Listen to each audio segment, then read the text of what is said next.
최영일 평론가와 함께 정치권의 이슈를 살펴보도록 하겠습니다. 최 평론가 나와 계시죠? 안녕하십니까? 네, 안녕하십니까? 나와 네. 있습니다. 추미애 법무부 장관 후임으로 박범계 민주당 의원이 내정됐습니다. 사실 네, 조국 전 장관 다음으로 법무부 장관을 정할 때 박범계 음, 의원인가 추미애 장관인가 뭐 이렇게 조금 사람들이 맞습니다. 오르내리는 하마평이 네, 있었습니다만은 자, 삼선 의원을 내정한 것은 역시 뭔가 추진력과 검찰 개혁에 관한 어떤 완성의 의지가 담긴 거겠죠. 네, 맞습니다. 정치력이 필요하다 이렇게 판단했을 거고요. 또 이제 현역 의원이고 삼선입니다. 관록 있는 정치인이기 때문에 이 정치력을 발휘하고 또 인사청문회부터 어찌 보면 야당의 또 공세를 잘 답변해 나가면서 풀어낼 수 있는 역량을 갖췄다라고 판단했을 거고요. 예, 여기에 더해서 또 법조인 출신이지 않습니까? 그렇죠. 판사 출신입니다. 그렇게 보면 지금 이번 정부 들어와서 첫 번째 박상기 법무부 장관부터 그리고 조국 전 법무부 장관, 추미애 장관, 그리고 이제 박범계 이 장관 지명자까지 포함하면 모두 다 이제 비검찰입니다. 이것도 굉장히 이제 이번 정부에서 일관적이면서도 다른 정부와 차별화되어 있는 부분인데요. 처음에 두 장관은 이제 법학자 출신이었고 추미애 장관과 박범계 이 장관 후보자는 정치인 출신입니다. 판사 출신의 정치인 출신입니다. 그러니까 검찰 개혁은 1기, 2기, 3기, 4기 이어진다라고 하는 것을 예고하는 것으로 해석할 수 있겠습니다. 네. 박범계 후보자가 뭐 온화한 인상입니다만 또 강단이 있을 땐 네, 강단이 있기 때문에 맞습니다. 윤석열 총장과의 관계가 어떻게 될까 그것도 참 관심입니다. 지난번 국정감사 때인가요? 상당히 좀 고성이 오가기도 네, 했었죠. 두 사람 사이에. 맞습니다. 우리가 가까운 관계 아니냐. 이 윤석열 총장 왜 이렇게 하느냐 하는 이제 질타를 했고 또 윤 총장은 맞받아쳤죠. 전에는 나한테 이러지 않았는데 지금은 왜 이러십니까? 서로 이제 고성이 오가는 상황이 이제 연출이 됐었는데요. 아마 법무부 장관에 이 임명되고 이제 취임을 하게 되면 사실은 추미애 장관처럼 우리가 올해 1년 내내 추윤 갈등 이렇게 불러오기도 했는데요. 네. 그러한 모습은 많이 해소될 것으로 보여집니다. 왜냐하면 검찰 개혁이 내년도에는 이제 제도화 단계에 접어들면서 지금 공수처가 어쨌든 연초에 출범하게 되고요. 그리고 또 검경 수사권 조정에 검찰청법이 통과되면서 이제는 이 검찰의 기존의 수사권과 권한들을 경찰에 나눠줘야 됩니다. 그러니까 법무부 장관이 직접 뭔가 이 검찰총장을 징계하는 모습으로 올해처럼 대립각을 세우지 않더라도 이제 검찰은 조직적으로 경찰과도 이 권한을 나눠야 하고 공수처의 견제도 받아야 하고 또 이 법무부 장관의 지휘 감독도 받아야 하기 때문에 올해 이 상당히 추미애 법무부 장관은 좀 외롭게 1대1 구도의 싸움을 벌였다면 내년에는 시스템과 제도에 의한 검찰에 대한 제도적 조직적 통제가 더 강화되지 않겠는가. 그래서 아마 법무부 장관과 검찰총장 개인 대 개인의 갈등의 양상은 다소 다른 방법으로 다양화될 수 있겠습니다. 네. 자, 추미애 장관은 사의를 표명했는데 대통령이 네. 숙고해 보겠다고까지만 얘기를 했기 때문에 뭔가 움직일 수 있는 여지가 조금은 남아 있었지만 다음 후보자가 결정되면 이제 움직일 수 있는 게 별로 없을 것 같습니다. 그래서 맞습니다. 그랬는지 윤석열 검찰총장에 대해서 법원이 징계 집행정지 처분을 내린 거에 대해서 항고하겠다 그러다가 항고를 거뒀어요. 네. 원래 즉시 항고한다고 했었고요. 예. 하지만 즉시 항고라고 하는 것은 행정법원의 집행정지에 대한 인용 결정에 대해서 다시 한번 따져달라는 것인데 예. 이것은 실효성이 없다라고 판단했고 추 장관이 오늘 거둬들였습니다만 사실은 본안 소송은 남아 있거든요. 네. 오히려 본안 소송 재판에서 이 징계가 유효인지 무효인지 적법했는지 위법했는지를 한번 꼼꼼하게 이건 전공법으로 따져보는 겁니다. 예. 다만 그 판결이 내려져서 징계는 적절했다.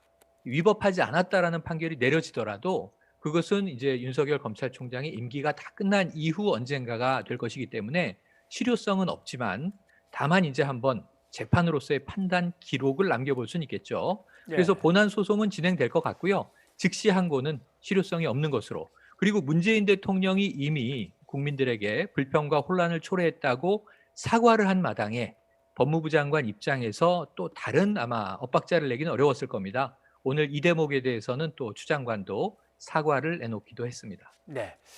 그리고 이야기를 좀 바꿔봐야 될 것 같습니다. 초대 네. 공수처장에는 판사 출신의 김진욱 헌법재판소 선임 네. 연구관이 지명됐습니다. 예상했던 대로 간 것 같죠?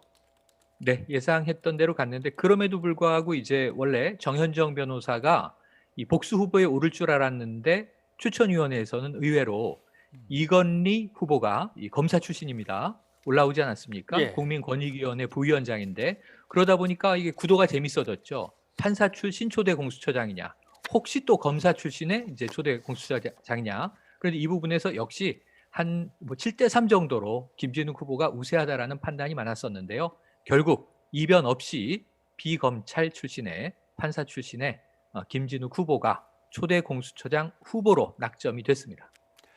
예, 국민의힘 입장에서는 국민의힘의 추천 위원들이 의사를 갖다 제대로 표해 보지도 못하고 관련된 정보를 갖다 제대로 받아서 검토해 보지도 못한 채로 그냥 일사천리 진행된 거기 때문에 이건 정말 잘못된 것이다라고 계속 비판하면서 아마 이제 인사청문회를 이제 벼르고 있는 것 같습니다. 1월달에 공수처가 무난히 출범하겠습니까? 네, 이 야당 쪽에서요, 주호영 원내대표가 이런 말씀을 하셨어요. 지금 아니 뭐 꼭 연내로 공수처장을 뽑고 공수처를 빨리 출발해야 할 이유가 뭐가 있느냐. 이 시간을 좀 여유를 가지고 새로운 후보도 물색해서 올려보고 추천위원회에 이 원점 재검토하는 하는 게 뭐가 문제냐 이런 얘기를 하셨는데 지금 국회가 큰 걸 망각을 하고 계십니다. 공수처는 법적으로 7월 15일에 출범을 했어야 해요. 예, 그런데 지금 반년 가까이 미뤄진 상황인데 이게 시간이 급하지 않다는 지금 야당 원내대표의 말씀도 어폐가 있는 겁니다. 늦어졌지만 제대로 출범은 해야 되겠죠. 아마 이 김진욱 후보가 야당은 인사청문회에서 상당히 송곳 검증할 거고요. 여러 가지 또 언론 검증과 함께 문제 제기들을 할 텐데 큰 이변이 없는 한은 지금 이제 이 지난주에 사개부처 장관 개각과 마찬가지로 인사청문회에서 다툼은 있겠지만 이 여당의 압도적인 의석수에 힘입어서 무난히 임명은 될 겁니다. 문제는 그 다음에 숙제가 또 있습니다. 지금 공수처장 혼자 일할 수 있는 것이 아니기 때문에 공수처라는 조직에 또 30명 가까운 검사들도 뽑아야 되고요. 수사관도 충원해야 되고요. 또 일할 수 있는 직원들도 있어야 되고요. 작지 않은 조직이 하나 새로 만들어지는 겁니다. 아마 공수처장이 임명되면 바로 뭐 1호 수사가 뭐가 될까 이게 문제가 아니라 예, 없었던 조직 하나를 세팅하고 출범하도록 만드는 데만 해도 많은 에너지와 시간이 들어가겠죠. 이 인사위원회에도 이 야당의 또 인사위원들이 참여하게 되기 때문에 아마 이 공수처가 제대로 출범하기까지는 한두 달 정도는 아마 이 초대 공수처장도 상당히 고생을 하지 않겠는가 하는 예측을 해봅니다. 네. 국민의힘 입장에서 보면 제1야당 마음대로 안 됐다고 해서 다 독재라고 몰고 가기도 한계는 있는 것이고 그렇다고 네. 여당 입장에서도 다수결로 합시다 그러면서 다 밀고 나가는 것도 문제가 있는 것이고 맞습니다. 원내선 싸우더라도 아무래도 이낙연 대표하고 김종인 위원장하고 둘이 만나는 게 나을 것 같습니다. 영수회담을 할 것 같이 지금 분위기가 가고 있는데요. 네, 영수회담이 될 것 같고 청와대도 이것을 뭐 마다할 이유는 없습니다. 예, 새해 벽두에 새로운 좀 협치, 통합의 모습을 만들어내는데 청와대의 문재인 대통령은 지속적으로 이제 야당들과의 상설화된 정례 회동을 요청했었는데 네, 이 협치가 이루어지지 않으면서 그게 정상화되질 못했었죠. 근데 이제 어찌 보면 문재인 대통령의 임기 마지막 해가 되는 겁니다. 이때 한번 여야가 민생 관련으로는 힘을 모아보고 또 싸울 것은 싸우고 이것을 조금 완급조율하는데 아주 중요한 자리가 되지 않겠는가. 뭔가 좀 한번 국민들의 기대를 속을 좀 뻥 뚫어줄 수 있는 영수회담의 결과가 나왔으면 좋겠다. 영수회담이 이 날짜만 잡히면 이루어질 수 있는 것은 제가 보기에는 어려운 문제가 아닌 것 같고 예, 의제도 아마 무제한으로 여러 가지 야당이 가져간 의제도 토론할 수 있을 겁니다. 물론 이제 야당의 요구를 다 받아들이기는 어려운 상황이겠죠.